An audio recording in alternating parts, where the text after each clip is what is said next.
Go ahead and record this. And the link usually becomes available from Zoom an hour or so, within the hour after we end, and I can send you the link and the password. And then if you want, you can chunk it up into the different chapters that we're going to go over today, so you could have different video segments if you'd like. Or you can identify the timestamps for each of those segments and make that available. Hello, everybody. Can I introduce you really quick? Is that okay? I'm sorry? Can I introduce you really quick, and then I'm going to mute my microphone? Absolutely. All right, everybody. This is, he just went off camera. I'm here. I'm back. Here he is. I like it. That's Dr. Jeff Goldstein. He is based up in Washington, D.C. He works at the National Center for Earth and Space Science Education. And he is the champion behind the SSEP program, the Student Spaceflight Experiment program that we're going to participate in with him, aka the ISS project, where students will be developing their own ideas for putting up a project up onto the International Space Station. And then we'll hold our competition, we'll select our finalists, and Jeff will be guiding us through that whole process. So Jeff, we are very grateful to have you today, and thank you for adjusting your schedule to accommodate our closing of campuses the past couple of days. Yeah, and we're dealing with weather over here too, so it is what it is. Okay, so let me just add a couple of things. So the National Center for Earth and Space Science Education is a 501c3 nonprofit. I'm the National Program Director for SSEP. I'm also the guy that created it. And so I think that I'm in a good position to provide a community a sense of how this program works. And today we're going to do a 2-hour training program. Normally, the way that this is done is that we do a 2-hour training program for staff, for faculty, and then they provide the training for the students. But the clock for this program, and let me just say that we have a flight opportunity that just started on January 6th. So we are now a good 14 days, 2 weeks into program start for Mission 20 to the International Space Station. So the program is called Student Spaceflight Experiments Program, or SSEP, and we are all today doing the training for Mission 20 that started 2 weeks ago. That start date on January 6th started a 9-week clock. And at the end of those 9 weeks, your proposals are due. So you now have 7 weeks left to submit flight experiment proposals. And there's no way that that can be delayed because we're working against a real NASA flight schedule. And so given the compressed timeline, it's, I think, better to do the training for faculty and students at the same time so that you all will be up to speed right out of the gate and get moving very fast, and then you'll have been caught up with regard to the other communities. So does this all make sense? Okay, and so I'm going to be asking questions today just to get feedback to see whether we're on the same page, if my explanations are good.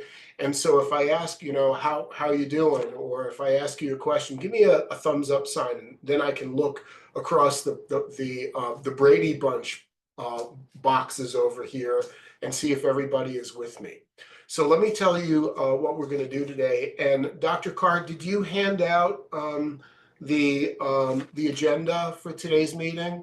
Yeah, the agenda was emailed out to students and staff at CACC, and then we also have printed copies for people that happen to be in the room with us right now. Sounds good. So let me kind of go over what we're going to do today. So I think the best way to say it is for the next 2 hours or a little less, we're going to go through 9 separate chapters. The first is, I think it's important to provide a program philosophy of approach. So what is the educational philosophy that we're embracing here? The second part is an overarching look at how the Student Spaceflight Experiments program actually works and how it grows organically from that philosophy of approach. And then we're going to jump right into, before we get into the science behind microgravity experiment design, we're going to jump right to the websites, because the websites are where all the resources are to do this program. And I think that we should go to the websites first so you can get an understanding of where everything is.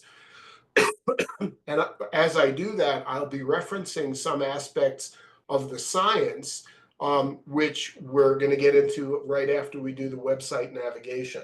So once the websites are taken care of, that's chapter 3.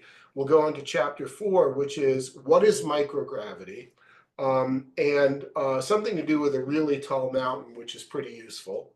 And then chapter 5 would be why are the astronauts weightless in space? That's important. Then chapter 6 is going to be a refresher on classic experiment design. Then we're going to talk about chapter 7, which is what is a microgravity experiment and how is that classic experiment designed with a twist.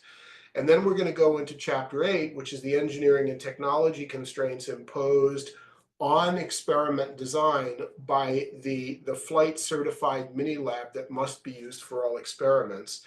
And then the final chapter is, okay, so now I understand what a microgravity experiment is. How do I come up with an experiment to do with my team? So everybody good with that? Now, I'm a little concerned that we've got a lot of people on this Zoom video conference and people shut off their video cameras. So you've got to have, you've got to feel for me, because I'm your teacher and I don't see you. I just see names. I have no idea if folks are in class or out of class. So please turn on your video cameras. This is like an audience participation situation. Okay, I need to know that you're here with me for the next 2 hours and not doing something else. Okay, so let's start with program philosophy of approach. So first of all, we believe very strongly that there is a foundational goal for all of formal education. And what do I mean by formal education? Well, that's classroom-based education.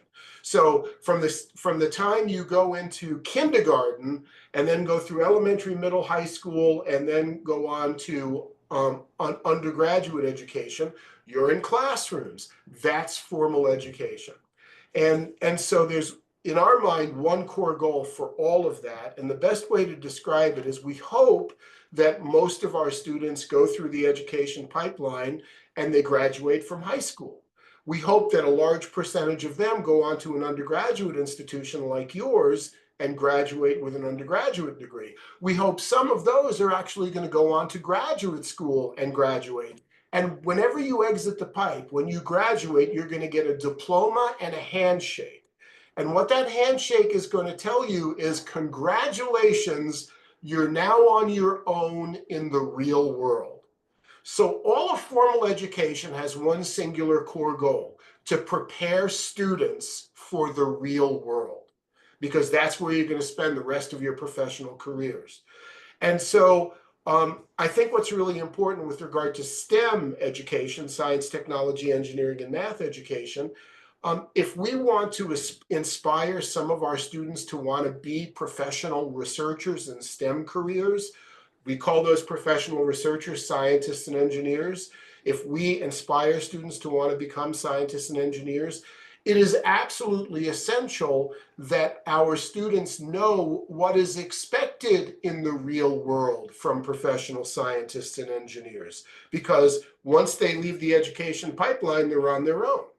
And if we want to give students a really good understanding of what professional research is all about, the best way to do that is to take a real research experience, hopefully from the frontier, from the real world, bring it into the classroom, and allow our students to be scientists and engineers right now.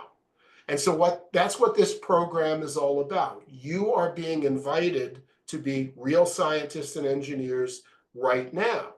And the other aspect of this that's really, really important is that scientists and engineers do their thing in a very social, professional social environment. So let me give you an example.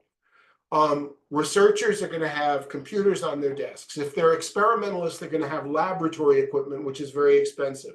They're going to need to travel to conferences to present. They might need access to a supercomputer, a super collider, a spacecraft.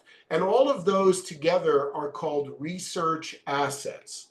And the way that scientists and engineers get those research assets in the United States is typically a federal agency like NASA or the National Institutes of Health have a precious and limited amount of research assets in a particular discipline, never enough to go around to all researchers that want those assets. It's typically grant money.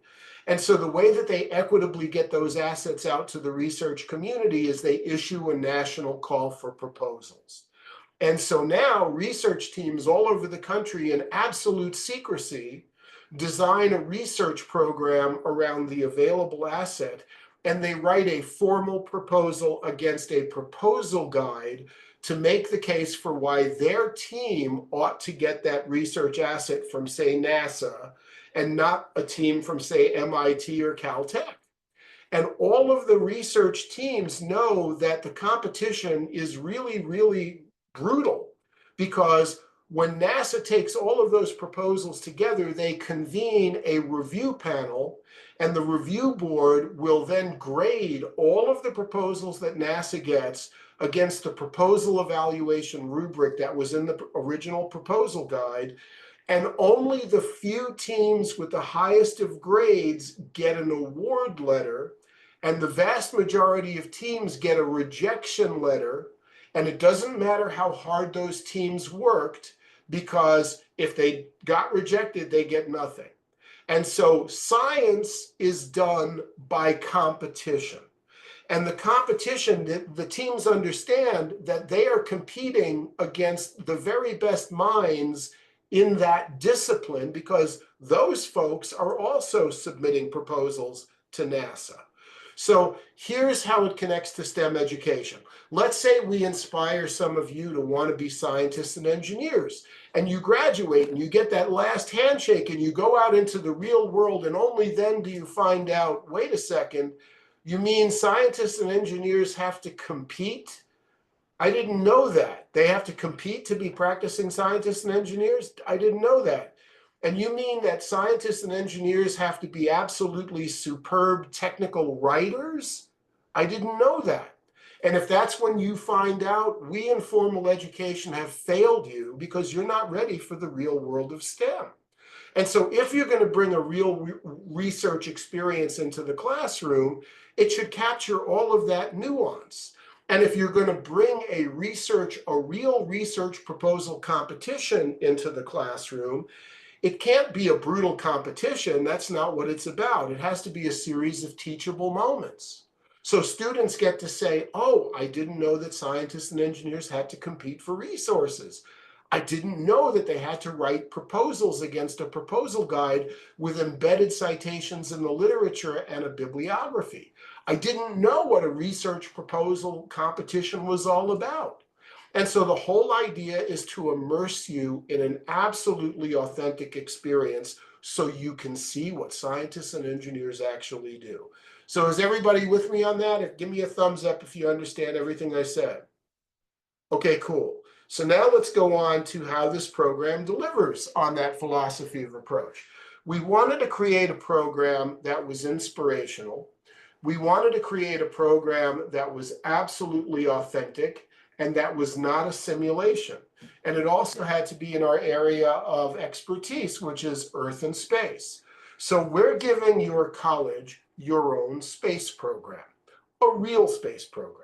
We're going to give you a flight slot to fly one of your student team designed experiments to the International Space Station, and astronauts will be assigned as simply your technicians to operate the experiment according to your flight protocol. And so you get one flight slot. And after you go through the formal microgravity curriculum, go through all of the content to get you up to speed on microgravity experiment design, your college is then like NASA. you have a precious and limited research asset because only one of your student team designed experiments will be selected to fly. And you break up into formal research teams of at least 10 teams, depending on how many students are engaged in this program. You can have, 3 to 5 per team, but at least a minimum of 2 per team, which means you need at least 20 students engaged in this. And your college is not competing with any of the other communities that are participating in Mission 20, because every community has one flight slot. Every community has their own space program. Every community has one experiment that is going to be selected and operated by the astronauts on the International Space Station. So does everybody understand how that works? Give me a thumbs up. Okay, so now let me tell you how we get to an authentic STEM experience in research. Every team at your college is going to design a microgravity experiment in a science discipline of your choice. But the science experiment is going to be constrained by the engineering imposed by the flight certified mini lab that must be used. And your science experiment is going to be constrained by the technology of flight operations to and from low Earth orbit. And your science experiment is going to be constrained in terms of volumes and concentrations and pH and data analysis. So, excuse me, your science experiment is going to be constrained by the language of mathematics. So I've just given you science, technology, engineering, and math in one integrated research program. Let me give you an example from the real world. So my PhD is in astrophysics, and my specialty is planetary atmospheres beyond Earth in our solar system. So let's say I want to study the winds, the global winds on the planet Mars, and I want to use a massive telescope on the big island of Hawaii. And I want to use the spectrometer. It's a special instrument that the telescope makes available to the research community. Well, the first thing I've got to do is I've got to get the operating manual for the spectrometer, because that operating manual has all of the engineering and technology constraints imposed by the use of that spectrometer. In other words, that operating manual tells me what the spectrometer can do and what it cannot do. And only once I know that manual backwards and forwards will I design my science investigation to look at winds on Mars, because it makes no sense for me to propose a science investigation that the spectrometer cannot do. So engineering and technology constraints in the real world always constrain science. The science can only be done with the instrumentation available. So does everybody understand how that works? Okay, so now each of your teams is going to design their microgravity experiment, and you're going to write a real proposal against a real proposal guide to make the case why your team ought to get the flight slot given to your college.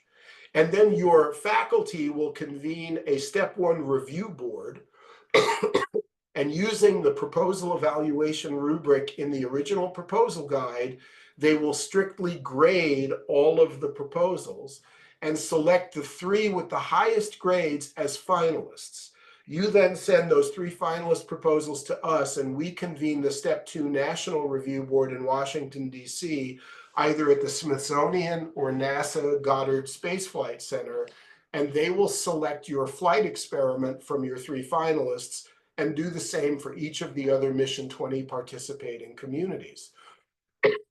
So let me say that you now have a flight team, and I think this is going to sound a little bit strange, but you'll understand it when I connect it up to the education objectives of this program. When we were designing this program, we really didn't care too much about the flight experiment. Yeah, that's the carrot, right? That's what everybody is going for. Wouldn't it be great to say, I have an experiment flying on the International Space Station? But our goal was to immerse a community of students at the local level in each community, so immerse you at your college in a real research program where you're designing all students are designing real experiments in a science discipline constrained by engineering and technology constraints. And all students at your college are immersed in a real research proposal competition, getting to see what it's like to write real proposals against a proposal guide and go through a formal review process, just like professional scientists and engineers. That was our goal. But it is true that only one of your teams will be selected for flight. So that flight team is going to be the ambassadorial team from your college sending payload to the International Space Station. So once your team is selected as the flight experiment team, they will have 2 months to optimize their experiment before we have to lock in the fluids and solids that comprise that experiment. And that list of fluids and solids, we call those the experiment samples, gets sent to the toxicology office at NASA Johnson Space Center for 4 months of flight safety review. So your microgravity research team has to go through the same doorway as any professional researchers that want to fly something to the International Space Station, and toxicology has to make sure that your experiment does not pose a risk to the vehicles or the astronauts. Then 2 to 3 weeks before launch, your flight team will fill and seal their ground control and flight mini laboratory and overnight the flight mini lab to Houston for payload integration. NanoRacks is the launch services provider, so they will take your experiment and the other Mission 20 experiments and put them into a single payload box and hand that over to NASA in Houston.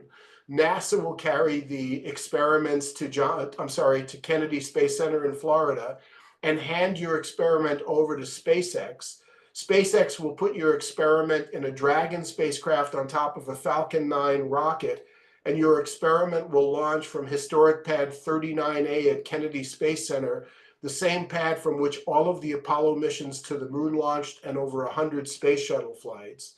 The rocket will accelerate your experiment to 18,000 miles an hour, which is the same as saying a speed of 4.5 miles 4.5 miles per second. So it will catch up to the International Space Station, which is orbiting the Earth at 4.5 miles per second. So every second it moves 4.5 miles.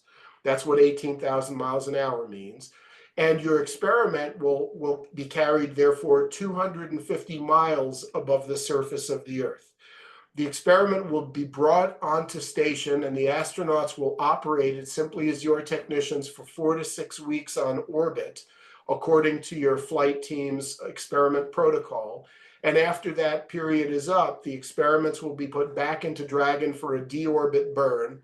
It will likely splash down off the east coast of Florida, where a recovery ship will pick it up. All the payloads will be pulled. The SSEP payload will be de-integrated, and all of the mini labs will be inspected before they are shipped overnight back to all the student flight teams for harvesting and analysis. You can send a delegation down to the launch to watch the bird fly. And we had a delegation for the Mission 18 launch on November 4th last year. We had 150 delegates from the communities down for this incredibly spectacular night launch. And after the first stage separated, the first stage came back and soft landed at Kennedy Space Center. And this was all at night, which was like the most amazing thing to see. And we were watching from the VIP site at Kennedy Space Center at Banana Creek. And you can send a delegation down to Kennedy Space Center in the summer for your own research conference, where all of the student teams are doing PowerPoint presentations on their research. And you can send teams that did not get selected for flight, and they can do a presentation on their experiment design and what they think they might have seen in orbit. And they can also present on their ground control results. The other aspect of this program is, ever since human spaceflight began, a NASA astronaut crew would work with a NASA artist to create a graphic design that captured the mission objectives. And that's the graphic design that's turned into their cloth mission patch that they wear on their flight suits. And it's the graphic design package that brands all of the mission documentation. So we will fly up to 2 mission patches with your flight experiment. So from an education vantage point, this is actually an authentic STEAM program where A is inserted for art. And so many colleges and universities will use the mission patch art and design competitions as a way to reach out to the local pre-college community. A community college depends on students that are coming from their local community. So you could reach out to local area school districts, to the art and design teachers to engage pre-college students. Maybe you could have a competition at the lower grade levels, K through 5, or a competition at the grade 6 through 12 level. Or you could have a competition just for the undergraduates at the college and a competition for the pre-college students. Up to you all. I know that the mission patch plan is due very soon from all of the Mission 20 communities. So does everybody understand how SSEP works as a program? Give me a thumbs up if you do. Does everybody understand how it grows organically from that philosophy of approach where we're immersing students in an absolutely authentic research program? Okay, and so the last piece to say here, which I think is really, really important, is I said that we were giving you your own space program. That's true in every sense of the word. But the better way to say this is we are inviting all of the students at the college, all of the faculty participating in SSEP, and any pre-college students that are involved across the community in the Mission Patch Art and Design competition. We are inviting all of you into America's space program. This is not a simulation. You are now officially part of America's space program, and you will have an experiment operated by the astronauts 250 miles above the surface of the Earth. So does anybody have any questions before we move on to chapter 3, which is the navigation on the website? I think we have one question. Sure. Graphic design for the patch due? When is the graphic design for the patch due? Okay, so I'm going to go to Mission 20 mini. You don't see this, but I'm just going to do this myself. The Mission Patch Art and Design competition, the Mission Patch plan from Dr. Carr is due no later than February 7th. If there are any issues with that, John Hamill on our flight operations team will work back and forth with Dr. Carr, and the mission patch plan has to be finalized and approved by February 14th. But the actual flight patches that come to us are not due until May 23rd of 2025. So you have plenty of time to conduct the Mission Patch Art and Design competition. Does that answer the question? I think it does answer the question. Thank you, Jeff. Okay, so now what I'm going to do is any other questions before I move on? I think we're good. All right, so Hold on 1 second. We do have one follow-up. I'm confused. February 7th and then May 23rd. March? Can you clarify? Yeah. We have a proposal that's due on February 7th to tell them how we want to do our patch program. They give a response back to us by the 14th, and then we have to implement it soon thereafter, and it's due by May. Oh, Our okay. goal is to have it done hopefully by the end of April. But So February 7th is when we say, hey, we're gonna have a competition and do X, Y, and Z. Yeah. And then May 23rd is when they're actually due. Yeah. Okay. yes. what's that? In 2 weeks, February 2nd? Yeah, I'll that's something I'll work on, and Robin will help me with all the language. The current plan is to try to involve all of our K-9 students within our service area. So we're going to be trying to reach out to all of those all of those schools, elementary, middle schools. We accept students into CACC at grade 10. So we felt that K-9 was appropriate to do something like that and make them feel part of this competition as well. Yeah, that's great. And, the other thing that's a sidebar to that too, is that, community college, you can't separate the college from the community, right? Because the community feeds the college undergraduate population. And so one other thing that you could do for community engagement is you can send your student teams as appropriate as ambassadors to the pre-college classrooms. And you can talk, as students, you can talk about what it's like to design a microgravity experiment for operation on the International Space Station. And the students that you're talking in front of, maybe fifth graders, are going to say, wow, look what they're doing at the college right down the street. And these students that are presenting to us, they were us a few years ago. So there's lots of ways that you can involve the community. So let me go on to the navigation. So what I'm going to do now is I'm going to share my screen. And let me tell you how we're going to do this. So does everybody see the website now? Yes, no? Do you all see the website? Okay. And let me actually go to the home page. Can you see the navigation row of buttons on the top here? Okay. So let me tell you, first of all, there's a lot of information on this website, which is why the navigation is something that we really need to go over. So this is officially chapter 3. And I think the thing to tell you is that, first of all, there are 2 websites, not 1.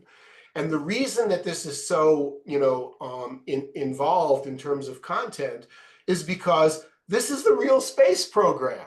We have to comport with all NASA regulations for submitting a real experiment for operation on the International Space Station. And the other piece too is that the Mission 18 experiments just came back from space less than a month ago. And so those experiments are going back, have gotten back to their flight teams, and they're doing harvesting and analysis right now. The Mission 17 teams still have the ability to report at this coming summer's conference. The Mission 19 experiments were just selected less than a month ago, and their student teams are optimizing the experiment. And we just launched Mission 20, which means there are 4 separate SSEP missions operating at the same time in different phases of their life cycle. So this website has to support all of those 4 missions and all the communities that are participating. So let me walk you through the top navigation. Let me also say, by the way, everything that we're covering today is on the websites. So there's nothing that we're covering today that is not available to you on the website. You just need to know where it all is. So the first thing to tell you is that we're going to go through the top navigation buttons first on this web page. And then we're going to go through the second row of navigation buttons very quickly because they're really not important. That's an important hint right there.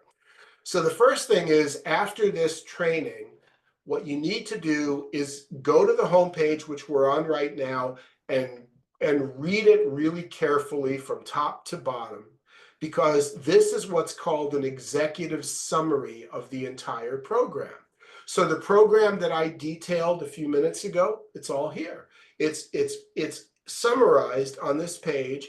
And after you finish the home page, you then go to the second button, the More on SSEP page, and we call this a deeper dive. And so now you read this page, which puts more flesh on the bones with regard to SSEP. So the first 2 buttons on the top row, the home page and the More on SSEP page, are the first things you read, and it reinforces your understanding of this program. Great.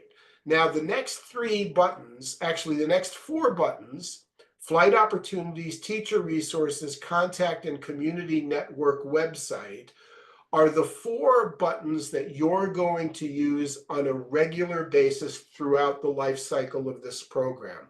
That's the bread and butter set of buttons. So let me say it again. Flight Opportunities, Teacher Resources, Contact, and Community Network website.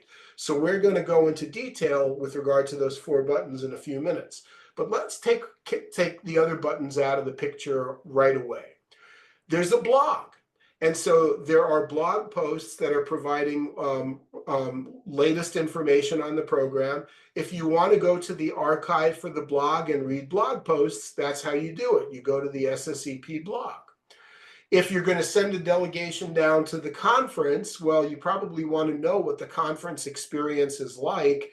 And so there's a conference button. You can read about prior conferences over here and see what the expectation is for students presenting at the conference. So now we get to the second row of navigation buttons. Now remember, your primary focus is designing a microgravity experiment and writing proposals. And I've already said that the 4 buttons that you're going to use to do that on a regular basis are these 4 middle buttons at the top: flight opportunities, teacher resources, contact, and community network website. But let's go through this lower row of buttons right now and get them out of the way fast. If you want to read over 1,400 media articles written about this program, you can do it mission by mission right here. The links to all of the articles are here.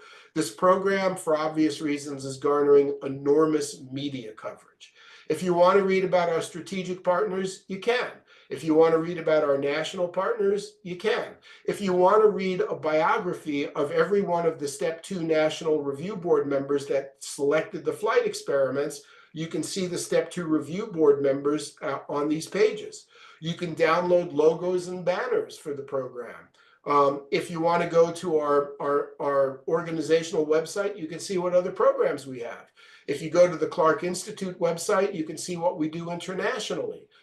So there's a lot of information on this lower navigation row, but none of it has anything to do with designing microgravity experiments and writing proposals, which means you can ignore the entire bottom row of buttons.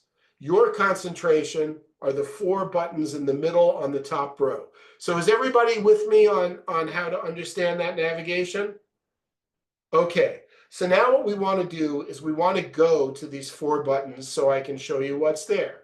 Now, let me tell you that there is an SSEP curriculum, and I put it in quotes because typically teachers say at the pre-college level think there's lesson plans. The curriculum is made up of lesson plans. No, in the real world of research, there's no such thing as lesson plans. There's content, there's documentation. Okay, and so our curriculum is content documents, which are divided into 2 flavors. There are web pages and there are downloadable documents in the document library. So that makes up the curriculum. So if I go to the flight opportunities button, you'll notice that you'll see a bunch of flight opportunities show up. But the first, and we are, by the way, talking about mission 20, so you don't care about mission 19 or mission 18. But before I get to the mission 20 pages, I'm going to go and click on the first subpage here, which is the Launch and On-Orbit Operations History page. So under the Flight Opportunities main button, this page, this subpage, provides you a video of every rocket launch since program inception that is carrying an SSEP payload. And underneath that video, you see photographs of the astronauts that operated the SSEP experiments on the International Space Station. And there's a link to their bio, and there's a link to their social media accounts. And as I scroll down, mission by mission, you see a launch of each SSEP payload and all of the astronauts that are part of this program. And I can keep scrolling down and go all the way to the bottom. And when I do that, what I get to are the final 2 launches of the US Space Shuttle program. Our first payload was on STS-134, which was the final flight of Space Shuttle Endeavour. And our second payload was on STS-135, which was the final flight of Space Shuttle Atlantis and the final flight of the US Space Shuttle program. So the point of me showing you this page is to say, yeah, we're inviting you into America's space program in every sense of the word. And if you like space and you like to be immersed in a real research program on the frontiers of human exploration, this ought to be giving you a little bit of, a goosebump effect. Now, if I go to flight opportunities and I hover over mission 20, you'll notice that there are 3 subpages that show up next to mission 20's main page. So there's a critical timeline page, a mini laboratory operation page, and a mission patch art and design competition page for mission 20. So the main page and the 3 subpages are all part of your curriculum. So if I go to the mission 20 main page, this is where we summarize mission 20. So it tells you what rocket we're going to be on. It tells you what the launch date is, when it's going to return to Earth, how long it's going to be on the International Space Station, the astronauts that will be up there operating the experiment, and then there's a section on the payload. But you'll notice there are a lot of red TBD, which stands for to be determined, because we are way too far out for us to even know this information. So as we understand what rocket and who the astronauts will be, we're going to start, we'll populate this as the information becomes available. But this is a one-stop look at mission 20. If I now hover over mission 20 and I go to the critical timeline page, well, this provides a bulleted list of all of the milestones and deadlines. And so you have to arrange your schedule to meet this, because this is where we meet up with NASA. And so it tells you when the program starts. It tells you when the 9 weeks is over. At that point, it tells you when your proposals are due to your step 1 review board. It tells you when your step 1 review board has to get the 3 finalist proposals to us. It tells you when our step 2 national review board meets, when the flight experiments are selected, the 2 months of optimization time for the flight team, 4 months of flight safety review, when the experiment will launch, duration on space station, how long it will be before it comes back, and how long it will take to get back to you. The entire mission 20 is critically timelined on this page. Everybody with me on that? Yes? Okay. Now, if I then go to Flight Opportunities Mission 20 and I go to the Mini Laboratory Operations page, well, this page you need to know backwards and forwards before you even start designing a microgravity experiment in a science discipline of your choice. Because this Mini Laboratory Operation page has all of the engineering and technology constraints that you have to obey. And so this mini lab operation page is sort of like, it's just like the spectrometer manual, user manual that I was telling you before. And so what's on this page? Well, the first thing is it provides you an understanding of the mini lab. And so let me tell you a little bit about the mini lab. The mini lab has to be something that is easy to use, it has to be small, and it has to be very capable. Now, where does that set of constraints come from? Well, let me tell you how expensive space is, all right? So we are a nonprofit, so we are doing this what's called full cost recovery. There's no profit to us, but we have to go through a launch services provider that provides the launch services for payloads, and they do that through what's called a Space Act agreement with NASA. That Space Act agreement says that NASA is going to provide the ability to move a certain amount of mass 250 miles above the surface of the Earth and accelerate it to 18,000 miles an hour. That Space Act agreement provides astronaut time on orbit and then brings the payload back to Earth. And in terms of a benchmark for how expensive space is, if the United States wants to send 1 American astronaut to the International Space Station, NASA has to pay SpaceX for a flight on Crew Dragon $55 million. How much is that per pound? $400,000 per pound to get to orbit and back. And so we can only send up a small but capable mini lab. And the mini lab is a tube about 7 inches long, which has up to 2 clamps on it. And you can see on the web page here a diagram of the mini laboratory itself and a picture of the mini lab in 3 different configurations. 1 volume with no clamps, 2 volumes with 1 clamp, and 3 volumes with 2 clamps. And so what you're really doing is you're putting up in space 3 small volumes. So in other words, 3 small test tubes of fluids and solids that can be combined in a prescribed way by the astronauts. And the way to think about it is the complexity of the experiment critically depends on the complexity of the fluids and solids that you're using in the experiment. At lower grade levels, it's very simple experiments. At the undergraduate level, they can be very complex experiments. And in fact, there are a number of undergraduate teams that are doing scholarly peer-reviewed research using this mini lab. So let me give you an example of an undergraduate experiment. Sorry, I'm not feeling well and I'm coughing through this. Hey, Jeff, so I've had multiple questions about this. From our view on our side, that page that you're referring to is password protected. Yeah, it's not. All of the passwords are in program start email number 1. So okay.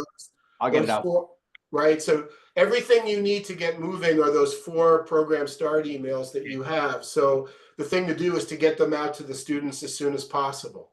Will do. Thank you. Okay. So let me give you an example of a sophisticated undergraduate experiment. So we know that biology behaves differently in microgravity, whatever that is. And so the student team said, we don't know if salmonella might be more virulent in a microgravity environment, which could pose a health risk to the astronauts. So in the first chamber of the mini lab, they put freeze-dried salmonella. We call that lyophilized salmonella. And then in the second chamber, they put a growth medium called luria broth.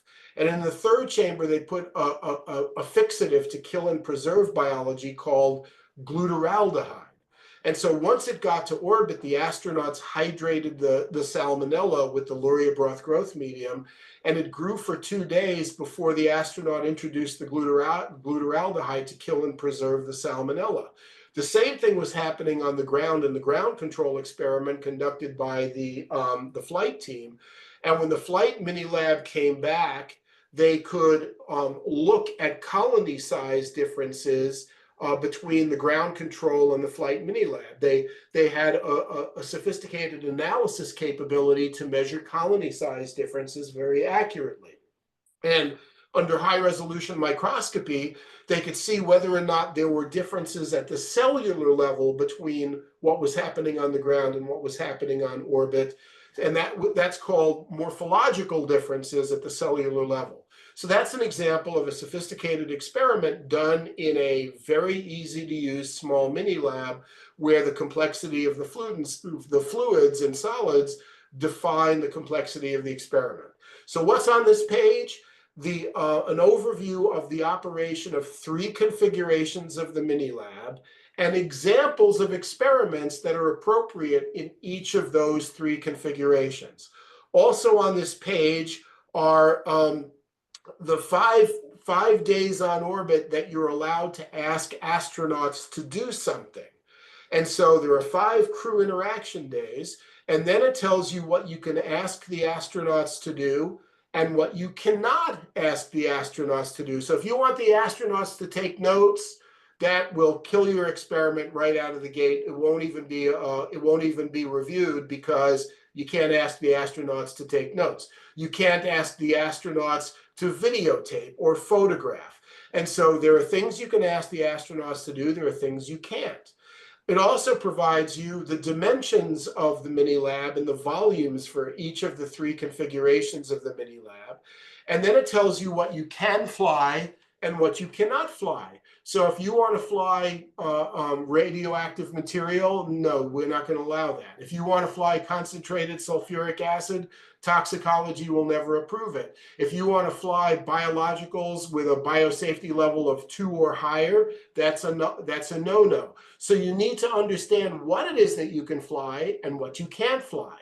And then it provides you an understanding of the constraints on the flight timeline. You have to turn the mini laboratory into Houston 2 to 3 weeks before launch, and the launch could be delayed, which means that your experiment may be sitting on Earth in Earth gravity for many weeks, and then it'll take a few days to get back to your student flight team once it deorbits.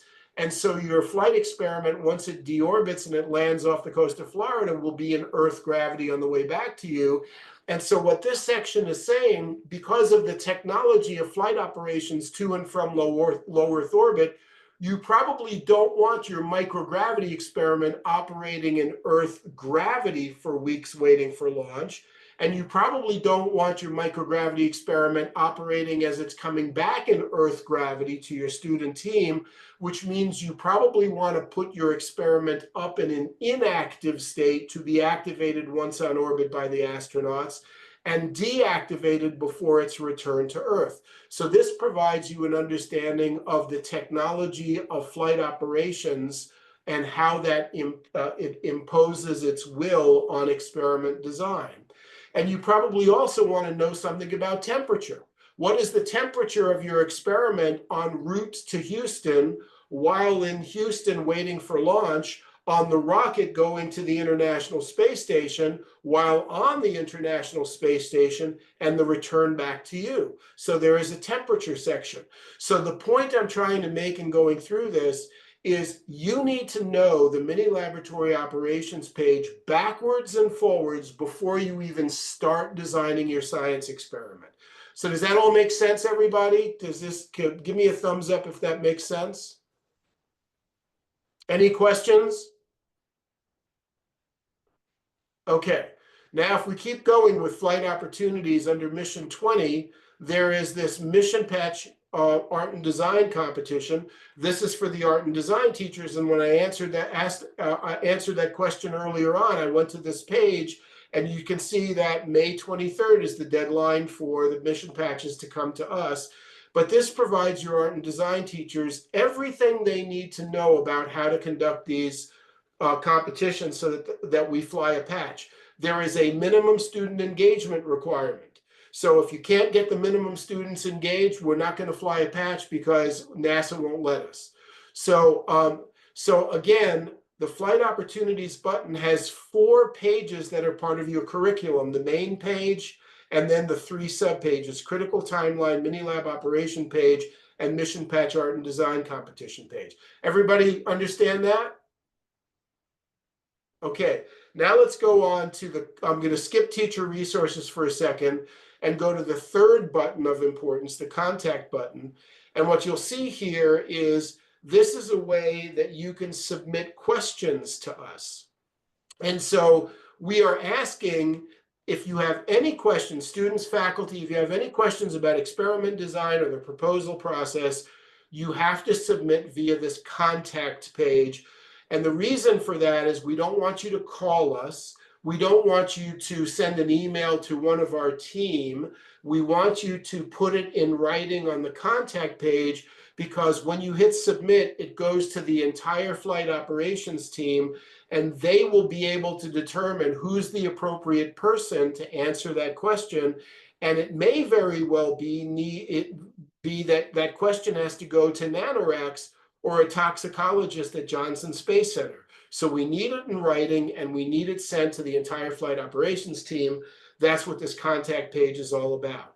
So now I'm going to backpedal and go to the teacher resources button. That was the second of the 4 buttons that's really important. And you'll see that the teacher resources main page has 1, 2, 3, 4, 5 subpages. The main page and the 5 subpages are all part of your curriculum. The teacher resources main page is a summary of all of your curricular resources. And let me just tell you what these subpages are before we go to the main page. The Flight Experiment Design Competition page provides an overview of how the competition works.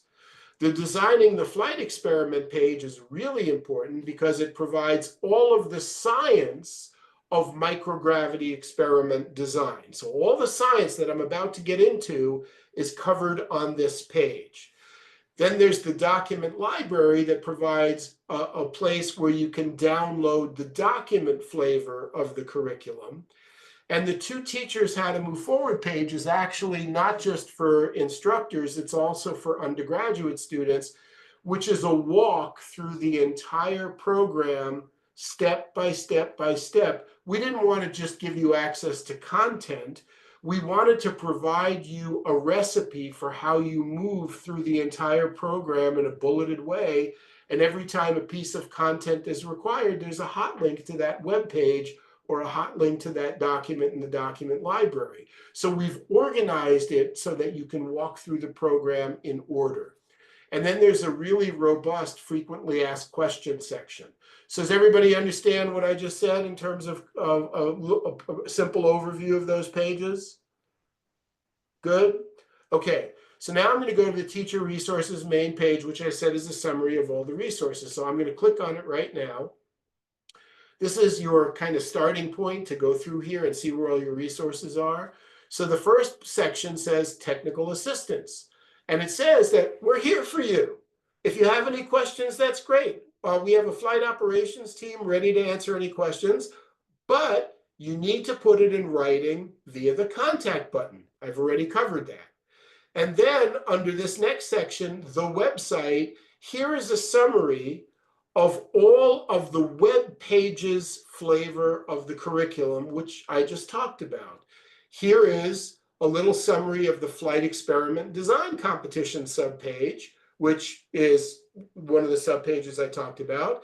Here is the designing the flight experiment page where all of the science for microgravity experiment design is located. Here is your Mission 20 main page. Here is your Mission 20 critical timeline page. Here is your Mission 20 mini laboratory operations page. And you don't care about Mission 19 and you don't care about Mission 18. So all of the web pages part of the curriculum are summarized in this second section. And you can go to all of those pages by clicking on these hot links, or you can go to those pages by hovering over teacher resources and clicking on one of the subpages and going to the flight opportunities button, going to Mission 20 and clicking on Mission 20 or its subpages. So those are the curricular pages summarized in section 3. Then section 4, it talks about the document library and a hot link to the document library.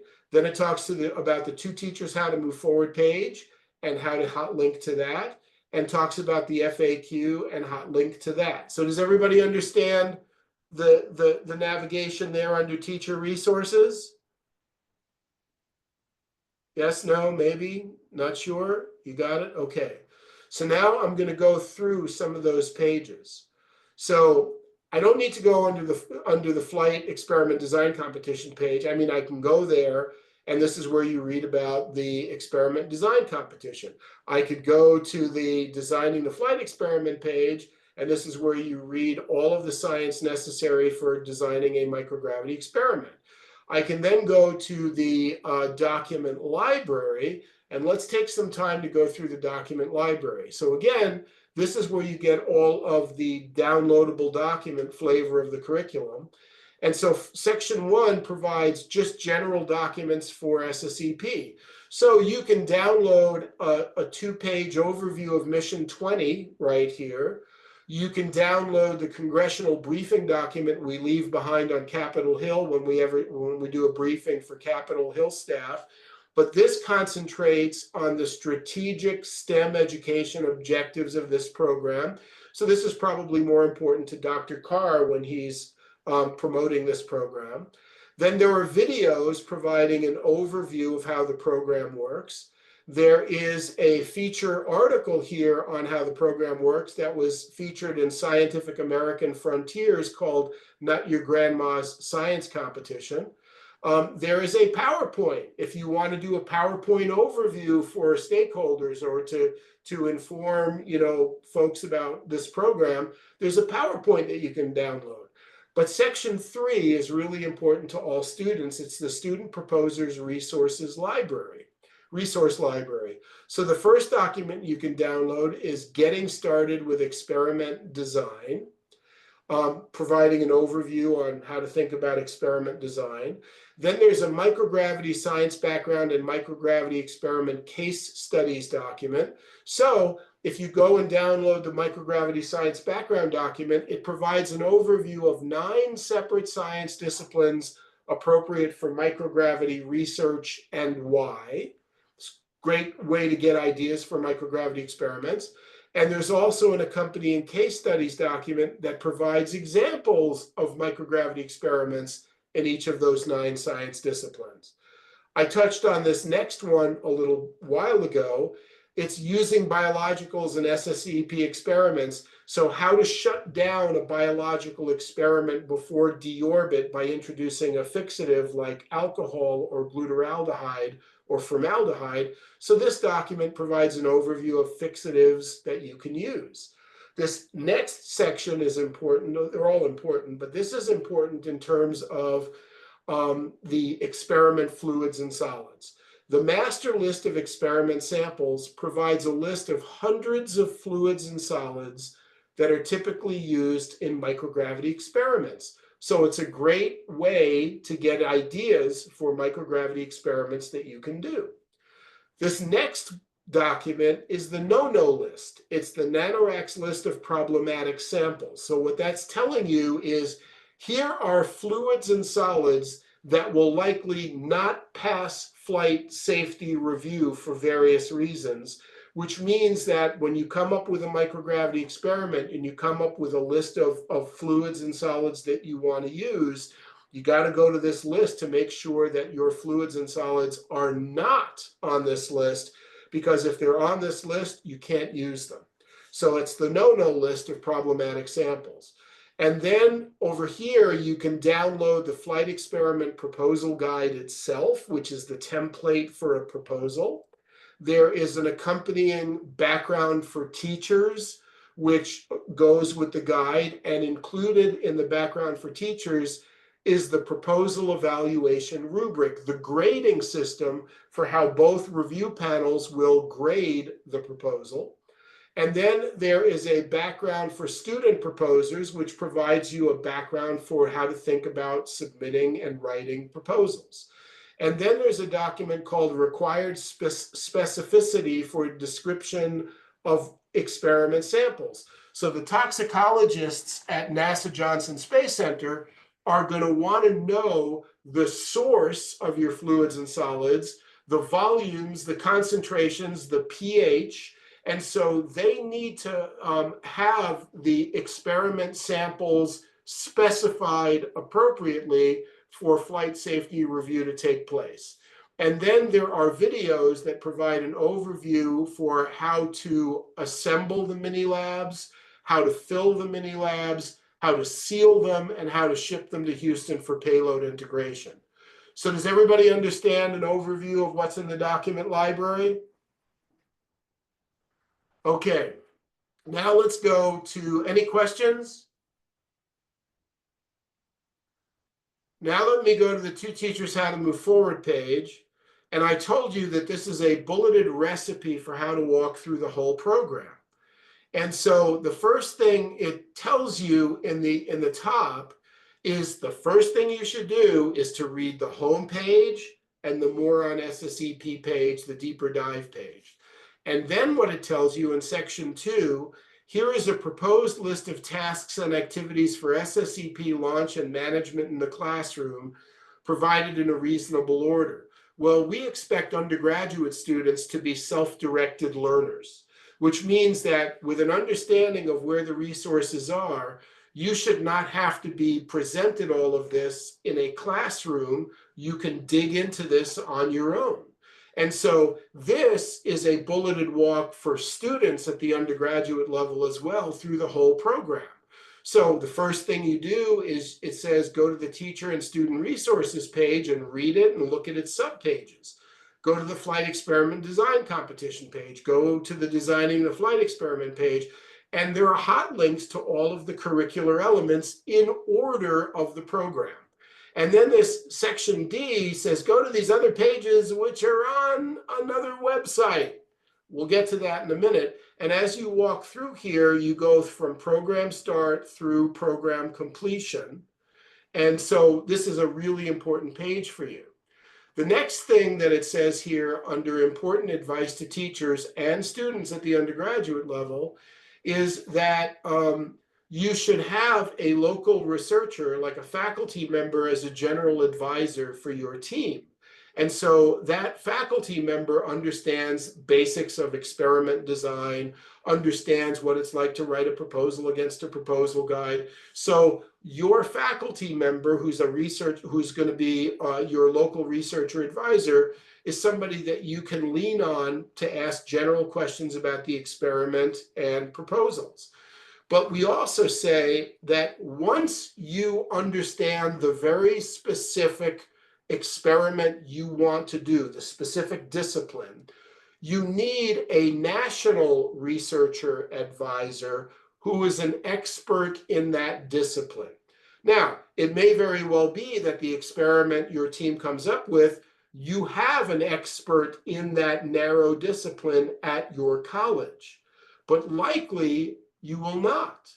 And so let me give you an example. Let's say you want to do a microgravity experiment looking at the effects of microgravity on planaria worm regeneration.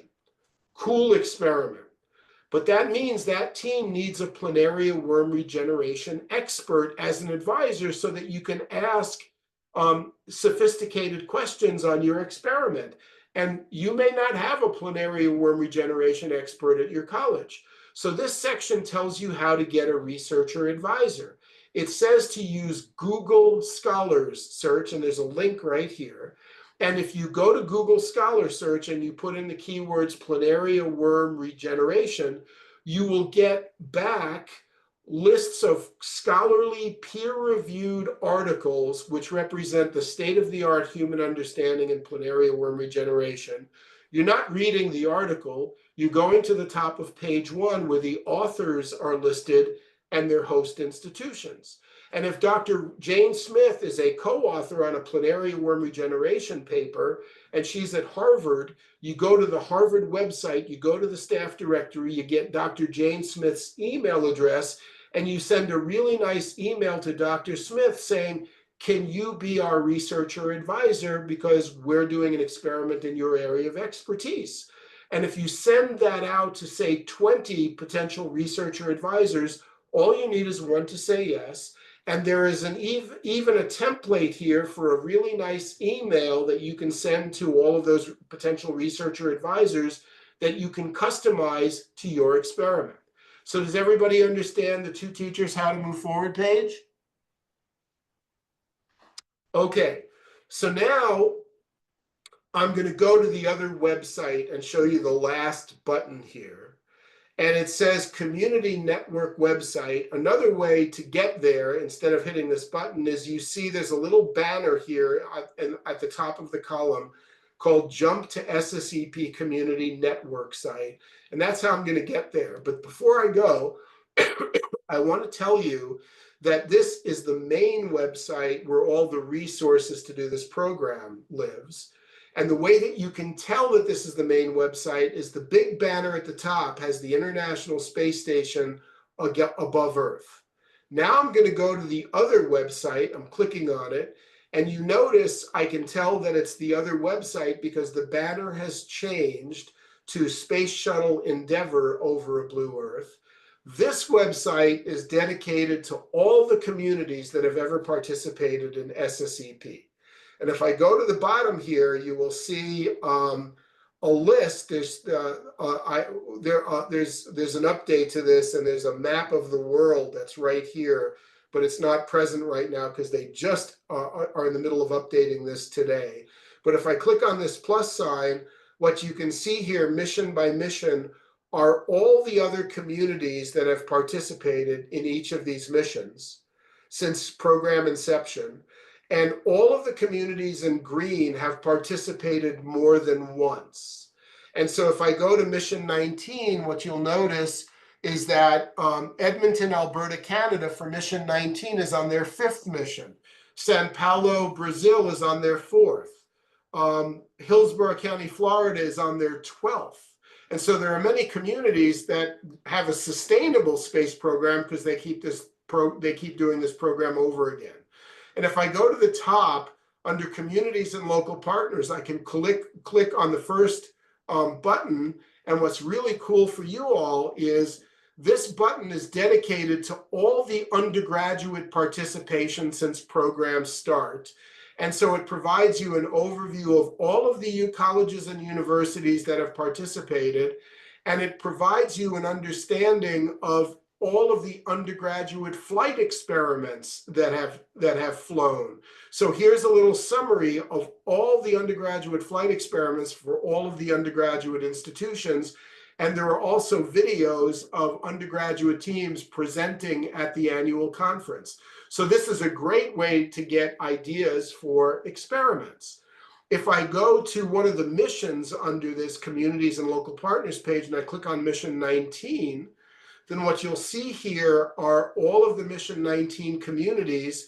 And if I go community by community, it will tell you how many students were engaged, what grade levels. It'll provide a list of all the partner institutions, and it'll provide links to all of the pages for their prior mission engagement and their community program directors with email addresses. So you can read from this button community profiles for over 400 community programs that have taken place for SSEP.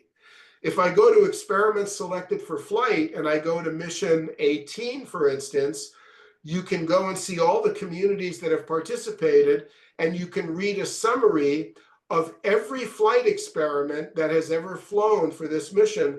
There are over 400 flight experiments abstracted here across different science disciplines, different grade levels, and you can read about all of them and get experiment ideas if you want to. If you go to the mission patch page and I go to mission 18, you can see all of the communities that submitted mission patches for flight. And under each community, you can read a summary of how they did their mission patch art and design competition page, how many students were engaged in what grade levels. And here are the submitted flight patches that flew, and you can click on them and see them up close and personal.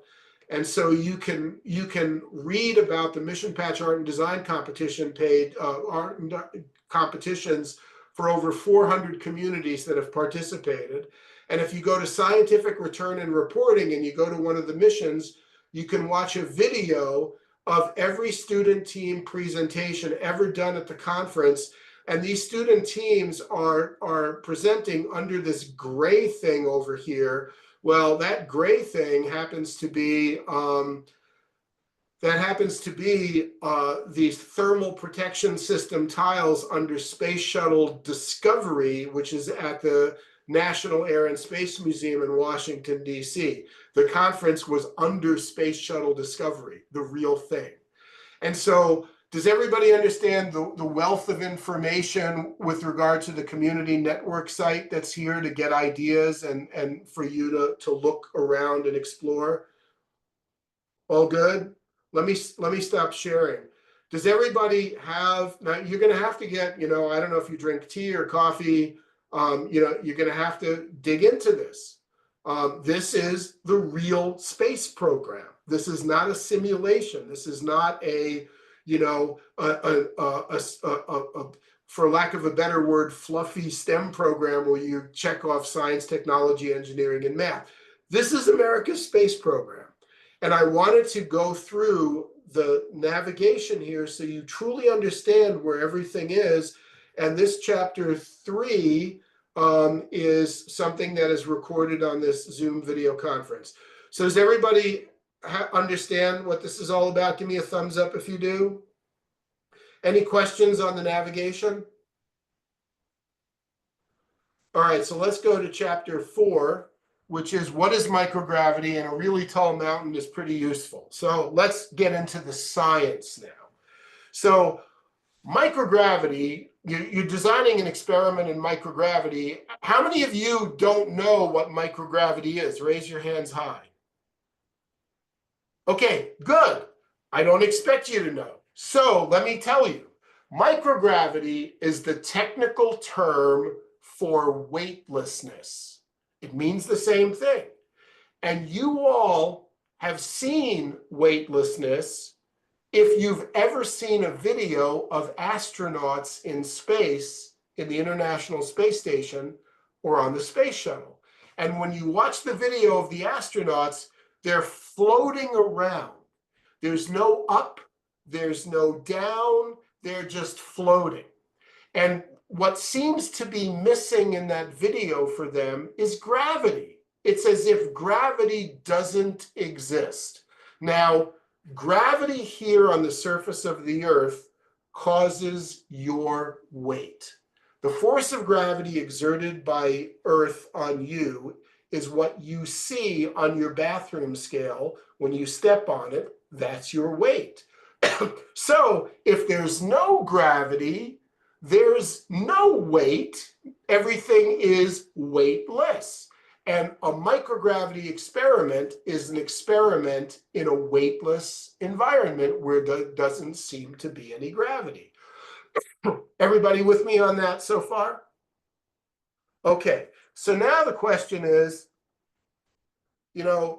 what's going on here, right? Well, let's say I'm looking at these astronauts on this video and they're floating around as if there's no gravity, and it's like, I don't believe them. I think it's a doctored video. I don't think it's real. I want to go and see that for myself. Is there truly no gravity there? And it would be nice if I could book a ticket to my local spaceport and take a rocket up there. Can't do it yet. So what I'm going to do is I'm going to find a really tall mountain. Now, the tallest mountain on Earth above sea level is Mount Everest. It rises to 29,000 feet. So it's almost 6 miles into the sky, 6 miles above the surface of the Earth. Not tall enough. I'm going to find me a mountain 47 times higher than Mount Everest. I'm going to find a mountain where I'm taking Mount Everest and putting it on top of itself 47 times. And if I go to the top of that mountain, I am now 250 miles above the surface of the Earth. And why that's special is that's where the International Space Station is orbiting the Earth. In fact, when I'm standing on the top of my mountain and I watch, I can see the International Space Station fly by my face really, really fast, which means I'm at the same distance above the surface of the Earth as the astronauts. Is everybody with me on that? Does that make sense? Okay, so I want to see if the astronauts are truly weightless, like there's no gravity for them. And by the way, I have this issue. I'm working with a colleague on this, but I seem to bring my bathroom scale everywhere I go. I don't know why. I just have this problem.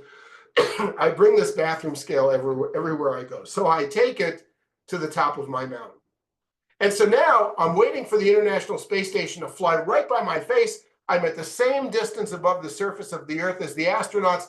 I look through the big window on the International Space Station called the cupola, and sure enough, the astronauts are floating around. There doesn't seem to be any gravity. And so now I take my bathroom scale and I put it on this mountain at the same distance from Earth as the astronauts.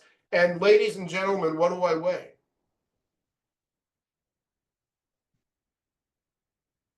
Anybody want to guess? I'm on the mountain, same place as the astronauts. They're floating around weightless. I've confirmed that. I stand on my bathroom scale. What do I weigh? We had a vote for 0 here in Alex Can City. you really stand on it though, if there's no gravity? We want to know, can you stand on it? Good answer. There's no bad answer, right? That's a good answer. Why is that a good answer? Well, if I'm at the same distance above the Earth as the astronauts and they're floating around with no gravity, I must have no gravity also. I can't even step on my bathroom scale. Good answer. Anybody want to give me another possible answer?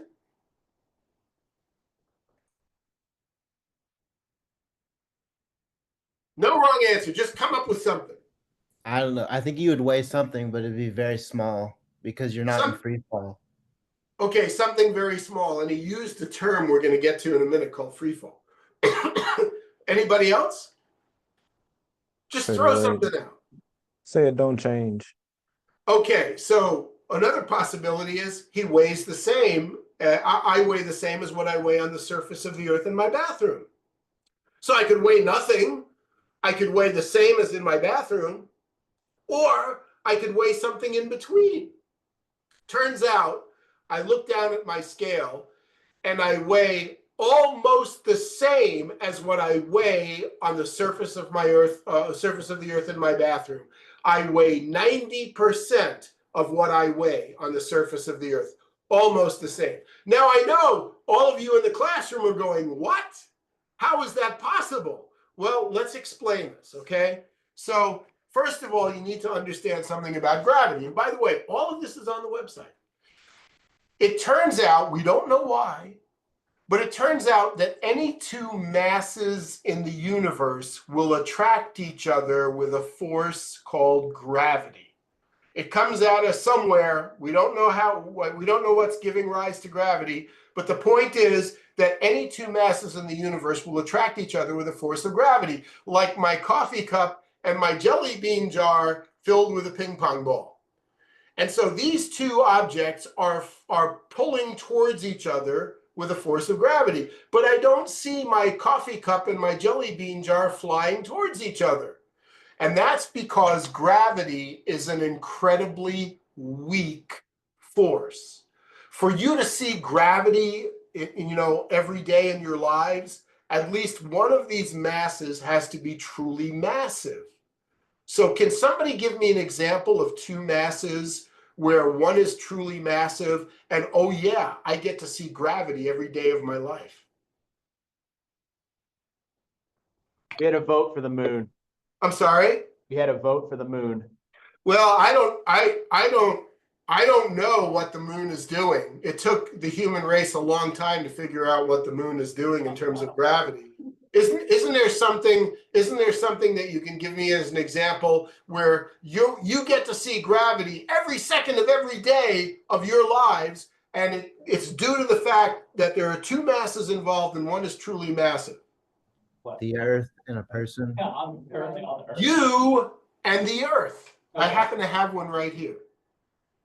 And so it turns out that the force of gravity exerted by Earth on you, your weight, is the force of gravity exerted by all of the mass of planet Earth. And so what's pulling on you? All of the mountains, all of the oceans, the continents, the crust, the mantle, the outer core, the inner core, and not just the Earth under your feet. The Earth 12,000 kilometers below your feet, 8,000 miles below your feet on the opposite side of the planet is pulling on you. The entire planet Earth is pulling down on you with a force of gravity. And every time you step on your bathroom scale, you see what that force is. So if you weigh 150 pounds, it took all of planet Earth to pull down on you with a force of 150 pounds. And we don't know where it comes from, but it's real because somebody in the classroom volunteer. Go ahead. Somebody raise your hands and volunteer. Okay, stand up next to your desk. Okay, this is like so cool. This is like mind blowing. Okay, what's your name? Noah. Who? Noah, N-O-A. Noah. Watch Noah. Everybody watch Noah. Noah, jump. Oh, did you see what happened? Noah, do it again. Let's see if it's reproducible. Oh, this is so cool. Thank you, Noah. Noah jumped and he didn't keep going. Some mysterious force out of nowhere. It's as if a mysterious invisible hand grabbed him by the ankles, no matter how hard he was trying to get off Earth, and pulled him back down. That's the force of gravity, and it's the entire planet Earth that's pulling on him. Okay, so now, what do you think? If I have two masses, does the force of gravity between them depend on the distance between them? Or another way to say it, if I increase the distance between the two masses, what do you think happens to the force of gravity between them? Good. So Liam said it decreases. Yeah, that's kind of intuitive, right? The farther away they are from each other, the less they can interact with each other. So the force of gravity gets less with the distance between them. So maybe if I go far enough from Earth, the force of gravity goes away. Maybe the astronauts are weightless because they're far from the Earth. Well, wait a second. The Earth is 8,000 miles across, and the astronauts are orbiting the Earth 250 miles above Earth's surface. Where are the astronauts? They are skimming the surface of the Earth, 250 miles above the surface. They're skimming the surface of the Earth just above 99.99% of the atmosphere. And so the astronauts have not gone far from the Earth. They're almost on the ground. And so it makes sense that the astronauts would weigh almost the same as what they weigh on the surface of the Earth, because the force of gravity exerted by Earth on them is almost the same as if they're standing on their bathroom in their bathrooms at home. That's why the astronauts weigh 90% of what they weigh on the surface of the Earth. They're just a little farther away from the Earth than when they're standing on it. Does everybody understand what I just said? Okay? Which means that the astronauts are the same distance from the Earth as me when I'm on my mountain. The astronauts are at the same distance from the Earth as me when I'm on my mountain, because they flew right by my face. Which means the force of gravity exerted by the Earth on the astronauts must also be 90% of what they weigh on the surface of the Earth. The astronauts cannot be weightless. They are weighted. The force of gravity exerted by Earth on the astronauts, their weight is almost the same as what they weigh on the surface of the Earth. They weigh 90% of what they weigh on the surface of the Earth. The International Space Station weighs 90% of what it weighs on the surface of the Earth. If you could find a big enough bathroom scale that's the size of a football field. So can anybody tell me what their problem is now? What's the problem you're wrestling with? Well, why do they float? Why are they weightless if they're not weightless? They must appear weightless, but they're not weightless. They weigh almost the same as what they weigh on the surface of the Earth. So now I have to take you to New York City. Why? Because I'm a New Yorker. I grew up in the Bronx. And my favorite building is the Empire State Building. So what I'm going to do is I'm going to take you to the top of the Empire State Building. Now, first of all, the observation deck is on the 104th floor. Can somebody tell me how big what's the relative height of the Empire State Building relative to Mount Everest? Okay, so Liam is saying it's really tiny, right? Well, if it's really tiny relative to Mount Everest, it must be really, really tiny relative to a mountain 47 Mount Everests on top of each other. So would you allow me to say that if I'm on the 104th floor of the Empire State Building, I'm pretty much on the surface of the Earth? It's a tiny little human-made structure. I can go to the top of the Empire State Building, I'm still on the surface of the Earth. Okay, so now I go in my elevator, and my elevator goes from the first floor to the 104th floor. And I told you this, I have this issue. I take my bathroom scale wherever I go, so I bring it in the elevator. And before I went into the elevator, I went to a kindergarten class and I grabbed one of the chairs, you know, a tiny chair. And if I stand on that chair, I'm 1 foot above the floor. So in the elevator with me are my bathroom scale and my chair.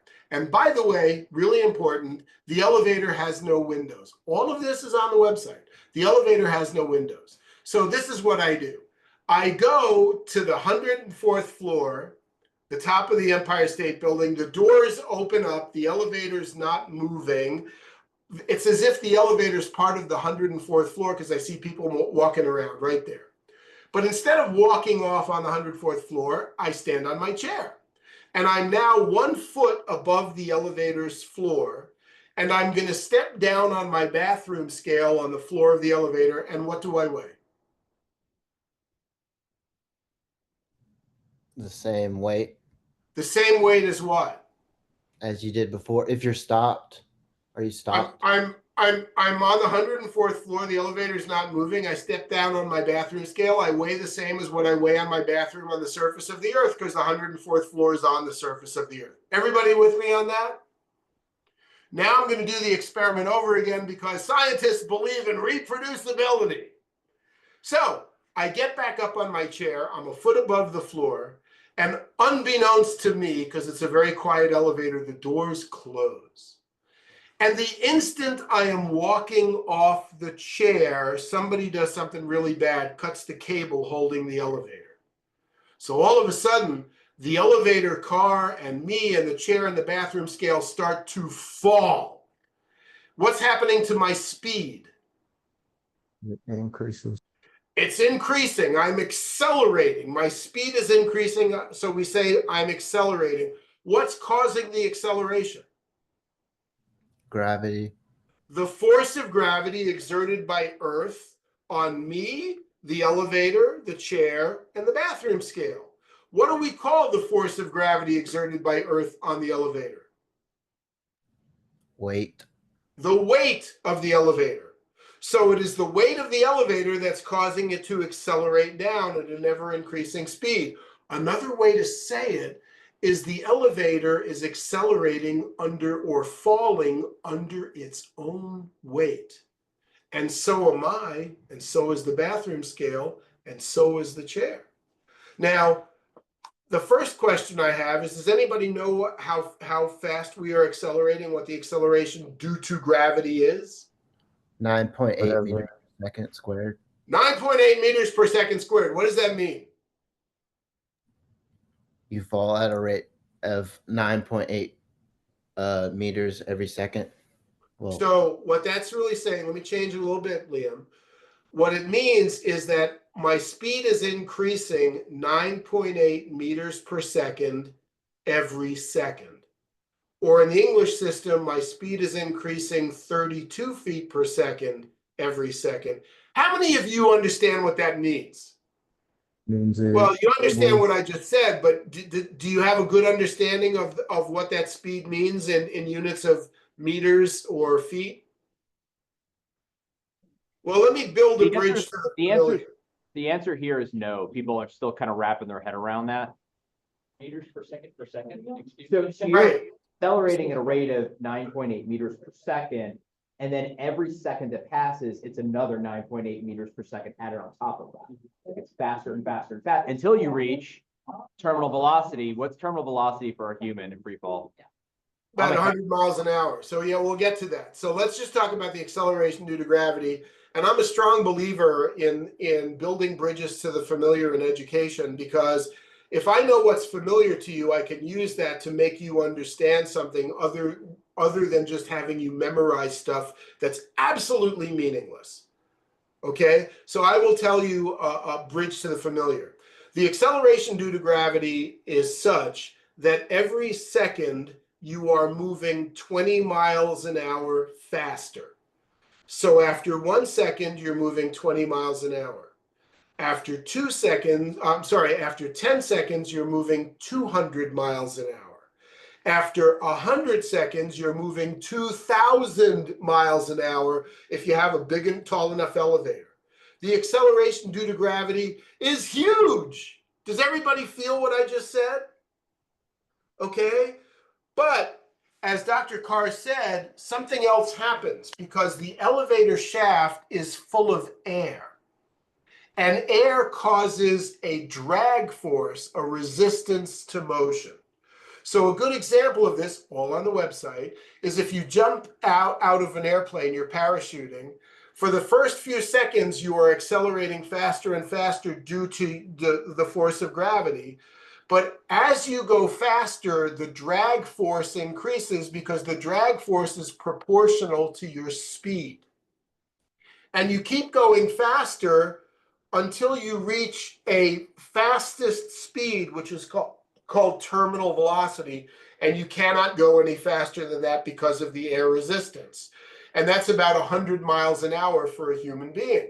But you don't want to hit the ground at 100 miles an hour because you're not going to parachute another day. So what you do is you deploy your parachute high above the surface of the earth, which dramatically increases the drag force even more, so your terminal velocity is low and you can parachute another day. Give me a thumbs up if you understand what I just said. Okay, so now what we're going to do is we're going to take all the air out of the shaft of the elevator. And we're also going to make sure that as the elevator car goes down through the shaft, it's not rubbing up against the sidewalls of the shaft, so there's no friction. So if I take all the air out of the shaft and there's no friction with the sidewalls, what is the only force acting on the elevator, the elevator, me, the chair, and the bathroom scale? Gravity. Gravity. And when we have a situation where only gravity is acting on something, well, the first thing is we'll keep accelerating. There's nothing to slow us down. We'll keep increasing speed 20 miles an hour every second until we hit the ground, right? And what do we call the special kind of falling, Liam, when the only force of gravity, the only force is the force of gravity? What do we call that kind of falling? Free fall. Free fall. It is falling free of any other force other than gravity. And here's the really important question. When the cable is cut, the elevator car, me, the bathroom scale, and the chair start to accelerate down. Are we all accelerating at the same rate? Are we all falling together? Yes. The answer is yes. It doesn't matter what mass is, the mass, okay?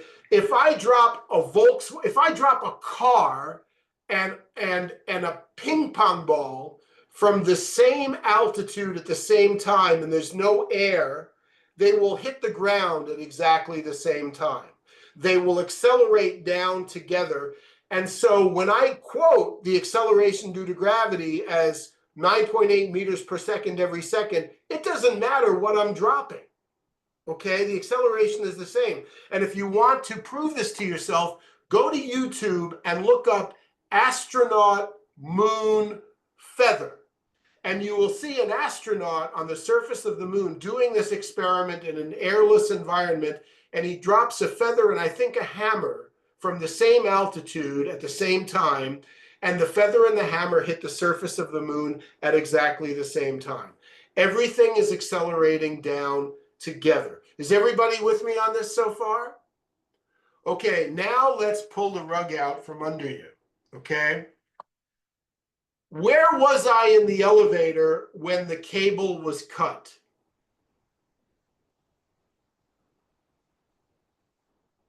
You were standing on a chair. I was actually not just standing on the chair, I was walking off the chair to step down onto the bathroom scale. So as soon as the cable was cut, I was walking off the chair. Okay, now here's the question. If I go down, so now everything is falling, right? Me, the bathroom scale, the chair, and the entire elevator are accelerating down at the acceleration due to gravity. So if Jeff falls 100 feet, will the elevator floor fall 100 feet in the same amount of time? Let me say it again. If Jeff falls 100 feet, will the floor of the elevator also fall 100 feet in the same amount of time? No. Can I catch the floor? No. Let me say it again. The answer is no is correct, but let me say it again to make the point. Can I catch the floor? If I'm falling down 100 feet and the floor falls beneath me 100 feet in the same amount of time, every time I head 100 feet towards the floor heads 100 feet away from me. Does everybody understand what I just said? Okay, so now where am I in the elevator? On top of it. I'm on top of the elevator? I think at the top of the elevator. Okay, well, I'm I'm a foot above the floor, standing on the chair, and I walk off the chair, and the instant I'm walking off the chair, somebody cuts the cable, and we all accelerate down at the same rate. So now I have a where am question. I when the cable is cut? In the air. How far above the floor? A foot. And I can't catch the floor, correct? I cannot catch the floor, correct? Correct. Correct. Am I floating a foot above the floor? Yeah. Essentially. Now, I have to be. I'm floating a foot above the floor. I look around in this elevator and I say to myself, who turned gravity off? There's no gravity in this elevator. Who turned gravity off? Now, do I see the world flying by? Do I see the floors of the Empire State Building flying by? No. No, there's no windows in the elevator. All I know is I got up on my chair. I was on the 104th floor with the doors open. I stepped off the chair onto my bathroom scale. I weighed exactly the same as what I weigh on the surface of the earth. I wanted to do the experiment over again. I did exactly the same experiment. I got on the chair. Somebody cut the cable holding the elevator as I'm walking off. And now I'm floating a foot above the floor. I cannot catch the floor. But inside my elevator, I don't see anything different. And so for me, gravity has been turned completely off. I'm weightless. Does everybody understand what I just said? Judy. Yes. Okay, now here's the irony. It is the force of gravity exerted by the earth that is causing the elevator, me, the bathroom scale, and the chair to accelerate at an ever-increasing speed. But inside a freely falling laboratory, everything will behave as if gravity is turned completely off. Does everybody understand what I'm saying here? Okay, I know it's weird, but the universe is a weird place. Just because you live in your corner of the universe doesn't mean you know the universe. And so now let's go to the next part of this. I'm going to take my ping pong ball.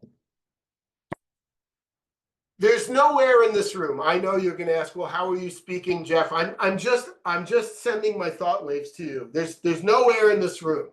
If I drop this ping pong ball with no air in this room, is it in free fall?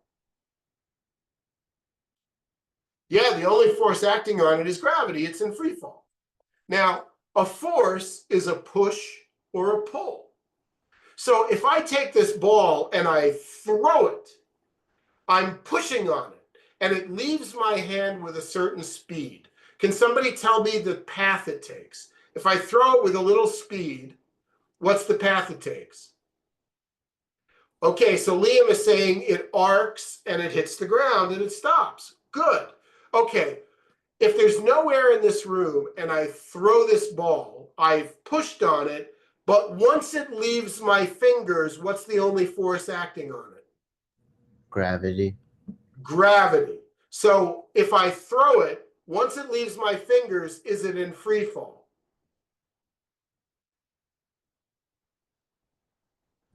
As long as there's no air. The answer is yes, because I've pushed on it. Now the push goes away, right? It's given it an initial speed in the horizontal direction. And once it leaves my fingers, since there's no air in this room, it's in free fall. So it will freely fall in a parabolic trajectory and hit the ground. What happens if I throw it faster and then it leaves my fingers? What's the new trajectory? It goes farther before it hits the ground. And if I keep throwing it faster and faster and faster, it makes a bigger arc and a bigger arc until finally, if I'm throwing it really, really fast, the arc it makes is so big it swallows the entire Earth, and it will come back in an hour and a half and I can catch it in the other direction. Okay, if I throw it really fast at 18,000 miles an hour, it'll go completely around the Earth because the Earth's surface will arc with it. It'll go completely around the Earth and it'll come back and I can catch it in an hour and a half coming from the same direction. This is the elevator. This is the International Space Station. The International Space Station is the elevator. The astronauts are not weightless. They are in free fall. The force of gravity exerted by the Earth on the astronauts in the International Space Station are causing them to fall around the Earth. And the only force acting on them is gravity, which means that they appear weightless because they are in free fall. Does everybody understand where we got with this? Okay, so now the point is, why would you want to do a microgravity experiment, an experiment in a freely falling environment? Why would you want to do an experiment in a weightless environment? So let me go here and talk very quickly about classic experiment design. So this is something that you should be familiar with, but let's walk through it very fast. So first of all, an explorer, a researcher, has to be open to curiosity. That's what drives all research. And so here's how it works. A researcher is open to be curious and looks around their world and they say, wow, that's really cool. And they dare to ask a question. They dare to ask a question, why or what or how? And soon as they ask that question, they have defined a personal journey. Or another way to say it, they've defined a problem to be solved. They looked around, they said, that's really cool. Why or what or how? And because they dared to ask that question, they've defined a problem to be solved. And when they look around their world, what they could be interested in is something biological, chemical, or physical. Okay, so now let's give you an example, okay? I want to see how these seeds germinate, a really simple biological situation. I want to see how these seeds germinate. Wow, this is really cool. An oak tree can grow from these seeds. I want to know how they germinate. Okay, well, as soon as I ask that question, that's the essential question that's driving the problem to be solved. It's the essential question driving an experiment to be framed. I recognize that I can't just study the seeds. I probably need a growth medium, a temperature, an atmosphere, a composition of the atmosphere, a composition of the growth medium, water, light. Okay, so I'm going to study whatever I'm going to study in an environment, and it has a set of characteristics associated with it. And so as soon as I know that I have to study whatever I want to study in an environment, we add the word system to that. So I'm studying a biological system or a chemical system or a physical system. Now we can rename the word characteristics with another real sciencey word called variables. And what that means is the characteristics of the environment can be changed. We can vary them. Well, why would we want to do that? Because if we change a variable, we can see what happens to what we're studying. Another way to say it, we can understand the role of this variable in what we're studying. And so what we want to do is we want to keep all the variables. Well, let me ask this way. Why don't we want to change all the variables at once? We wouldn't know what variables did what. Like we'd have no control. We have no idea what variables are responsible in what we're seeing and what we're studying.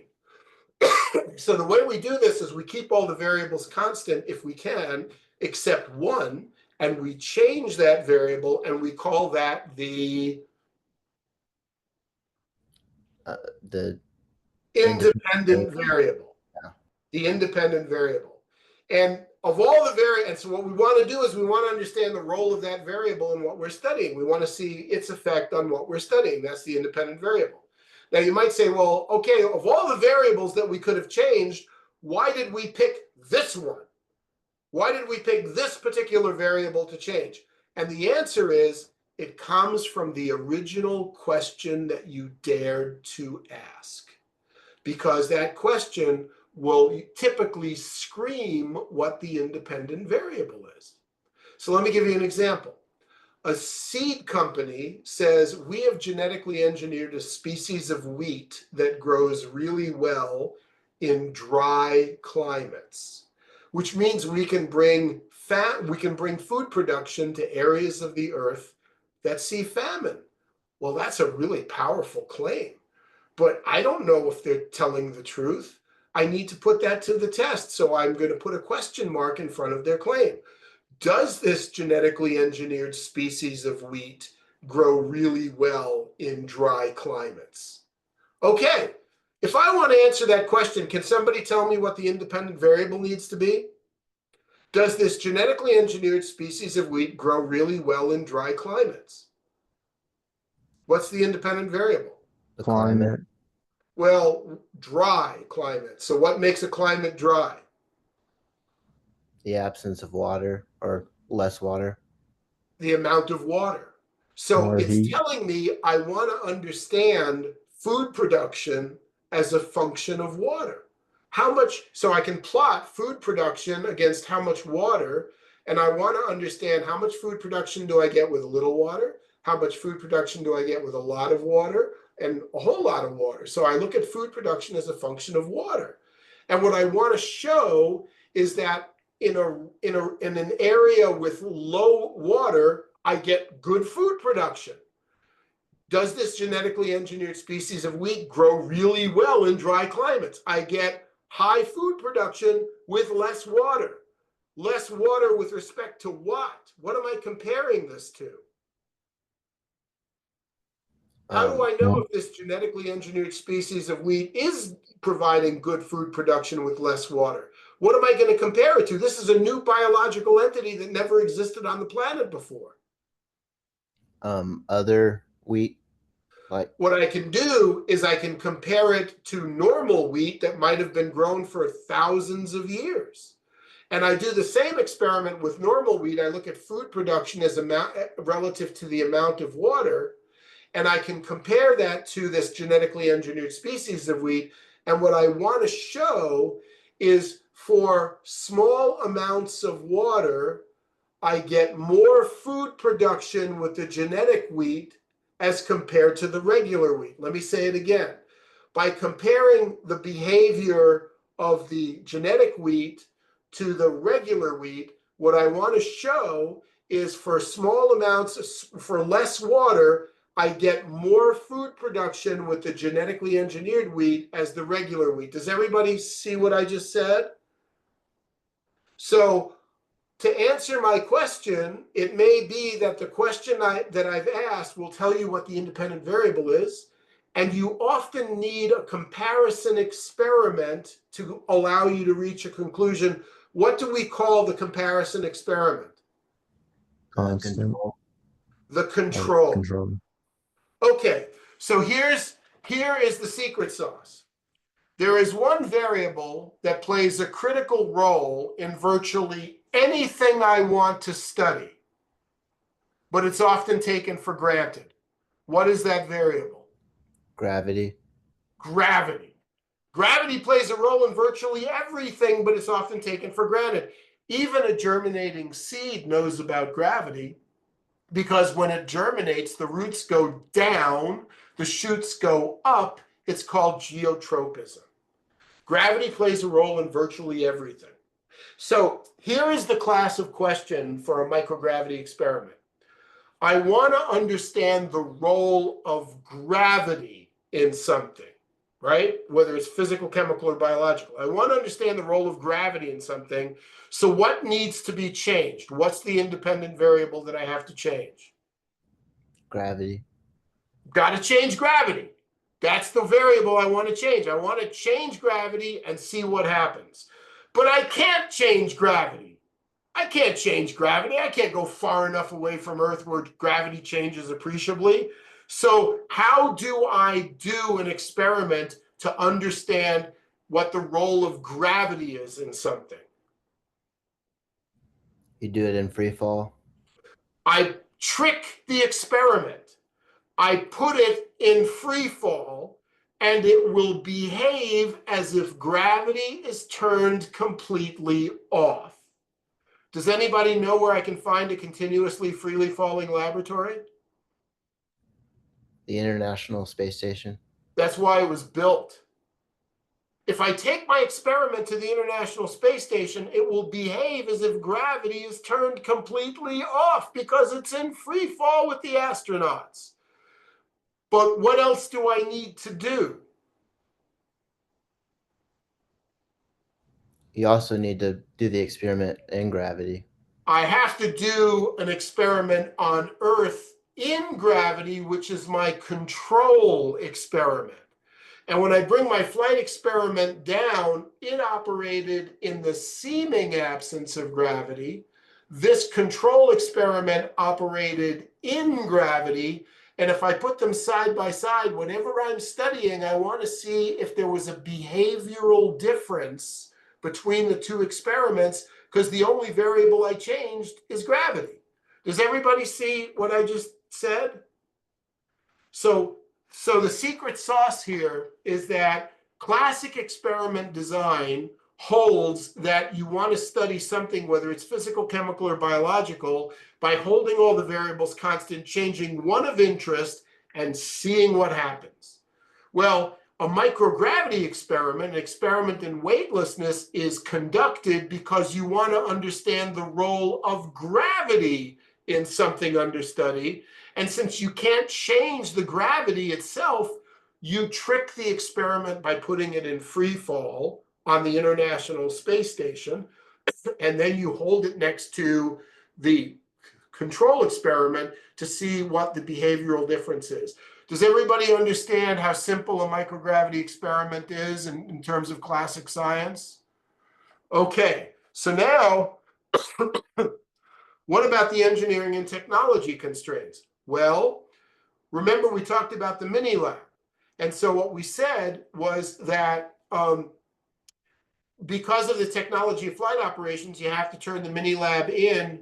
So this is this next chapter. We're going to go a little, Dr. Carr, we're going to go a little bit over, not much, but probably 4:10. Does that, can I continue? I think that's probably fine. I know I have a bunch of people that have to work, and I have athletes on the call as well too, so some may have to duck out. Okay, so we have this taped.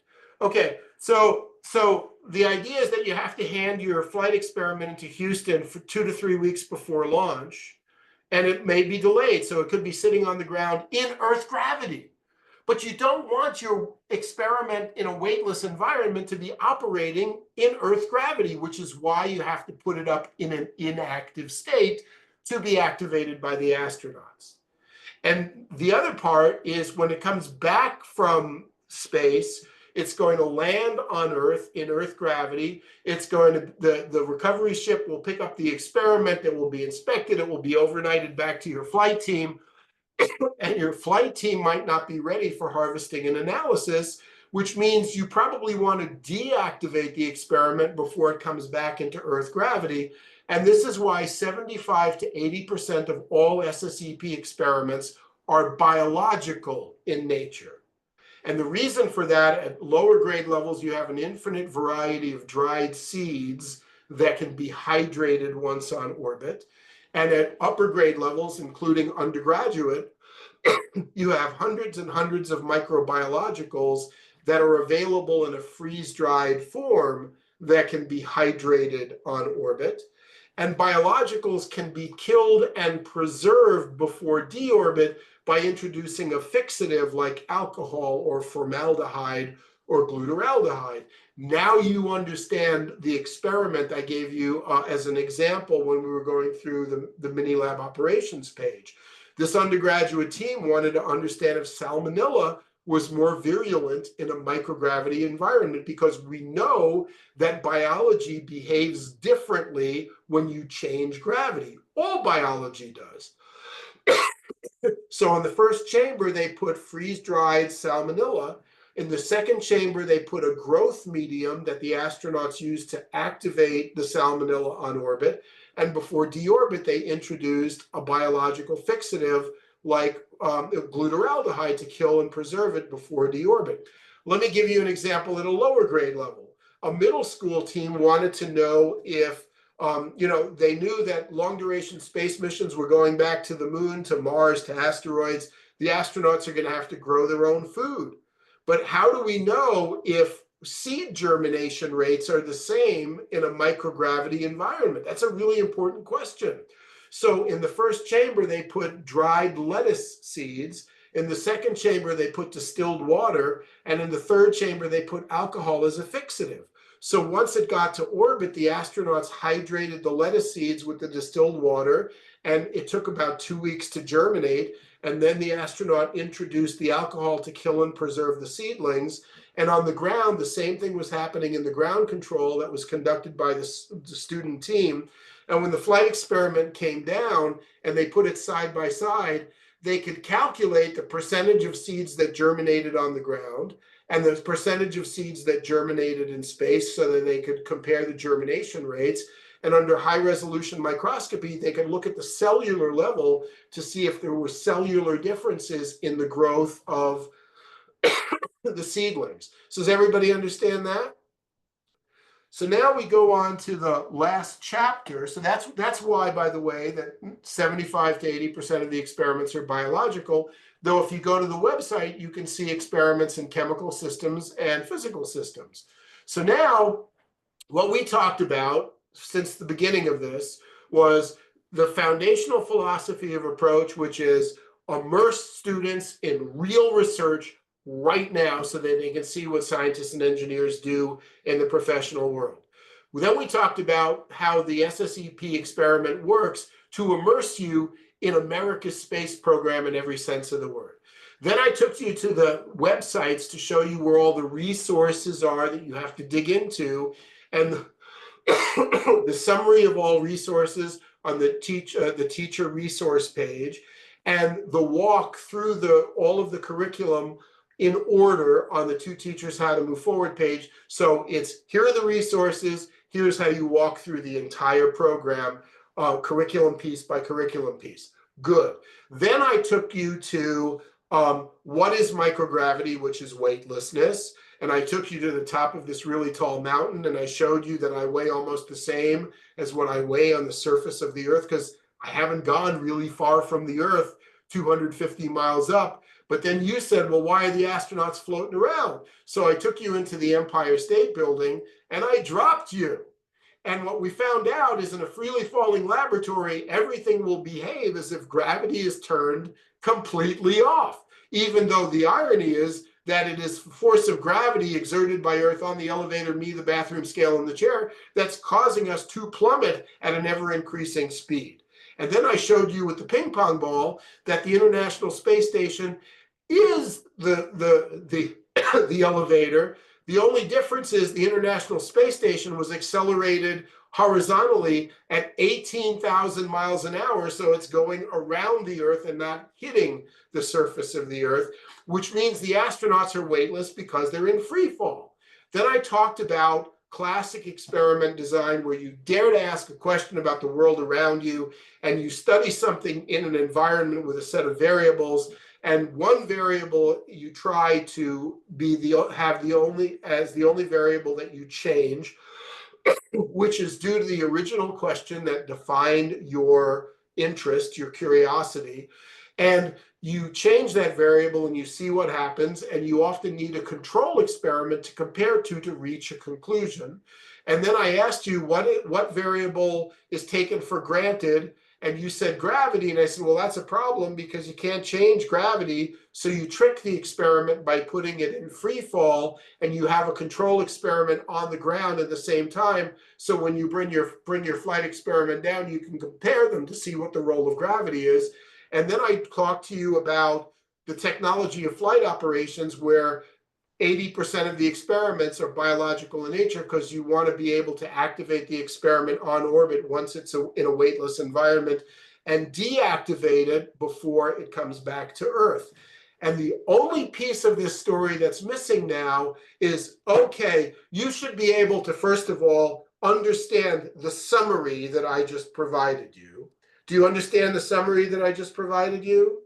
And you should therefore be able to get a big pot of coffee and go back to the website and go through all of the resources and read up on all of this to reinforce your understanding. And the only question left is, Jeff, how do I come up with a microgravity experiment? what are the ways I can come up with a microgravity? I know what a microgravity experiment is, but how do I come up with one? There are 5 ways. So here's the last chapter. There are 5 ways I can tell you to come up with a microgravity experiment. The first is look around your world. And if you read the mini lab operations page carefully to begin with, and you know what you can do and what you cannot do in that mini lab, you can look around the world and say, wow, that's really interesting. I wonder what the role of gravity is in that. And I know that'll work in the mini lab. So 2 examples. A middle school student went down to her basement one day. It was damp and there was moss growing on the inside surface of a wall. And she said, I wonder what the role of gravity is in the life cycle of moss. Cool question. Another young lady, she was a senior in high school. She liked the biology lab the year before on planaria worm regeneration. She said, oh, I wonder what the role of gravity is in planaria worm regeneration. That's how she did it. So look around your world and dare to ask a question. I wonder what the role of gravity is in that. That's one way to do it. A second way to do it is you can go to the document library. Oh, the second way to do it is you can do research online and research what kind of microgravity experiments have already been done.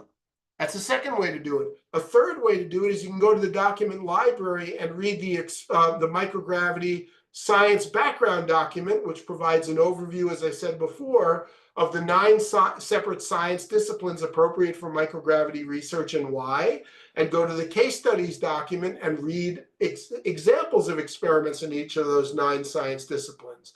The fourth way you can do it is you can go to the document library and download the experiment samples document, which lists hundreds of fluids and solids that are typically used in microgravity experiments. That can give you ideas. And the fifth way you can do it is you can go to the community network website and read on the undergraduate page all the undergraduate experiments that have already been done on SSEP. There are summaries of each, or you can go to the experiments selected for flight pages, mission by mission, and read over 400 of them to get ideas. And if you want to do one of those experiments over again, you can. You don't have to do something completely new to the human race. The idea is you and your team have to come up with an experiment, justify it in a proposal to say, this is why we think it's a good microgravity experiment. Here is our essential question. Define the operating parameters for the experiment, how the experiment's going to be done, how you're going to do the data analysis. And so your work product is to provide a proposal to your faculty. And you cannot get a proposal from a one paragraph summary on the website. You can read summaries of experiments to get ideas, but then you have to get the proposal guide and write a formal proposal, and you don't have access to any proposals. And so does everybody understand the 5 ways that you can come up with a microgravity experiment? So I have actually finished. So thanks for hanging in there. I needed to get you. So imagine if I did this training for faculty and then faculty would then have to train you on the curriculum. So I know that you are 2 weeks after program start here. So now I wanted to get all students up to speed on this so that you know what is entailed in coming up with a microgravity experiment. Does anybody have any questions? Comments? I think we just have a lot to digest there, Jeff. You do. Welcome to the Real Space program. Excellent. Well, thank you very much for your time, and we appreciate you kind of bringing us up to speed on everything that we need to do, and hoping to get this project off the ground, literally speaking. Sounds good, Dr. Carr, and please everybody know that we're here for you if you have questions. You the man, Jeff. I appreciate you. Hope you guys have a good rest of your day. Thank you all for your time. Looking forward to it. All right, take care, everybody. Bye, guys. Have fun with it. Have fun.